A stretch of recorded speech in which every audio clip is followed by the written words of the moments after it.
4 חוליות של RPG, 6 מחבלים מתחת לחלון של משכנים חרימונים, יורים עליך עם 0.5 מרחוק. עכשיו, כל הבית מתפורר לך מול הפרצוף, חברים שלו מתפרקים לך, אתה נפצע. אתה נפצע ספציפית, נשבר לך הגוף, אבל אתה עושה בנס. אז אני לוקח את עצמי בידיים והפעל את הציונות של הפעם תחת אש. אחרי זה אתם לא ממלאים לי דוח פציעה? מי זאת הקצינת נפגעים שלי?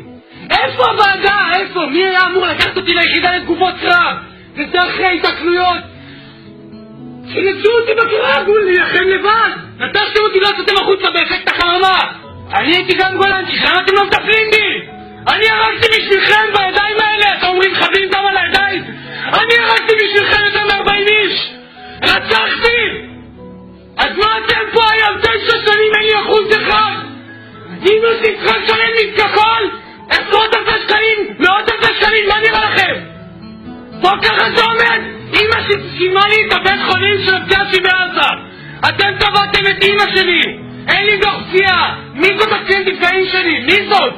ואף אחד לא לוקח אחריות. אף אחד לא מטפל בי! ואני מתלונן! אני צועק, אני משתין בלילה מפוסט טראומה! הוא בא אליי ואומר לי, למה הרגת אותי? למה הרגת אותי? אתה יכול להתפקד ככה ביום אחרי שיש לך דגמים כאלה? אתה יכול לאכול? אתה יכול בכלל להצליח בחיים?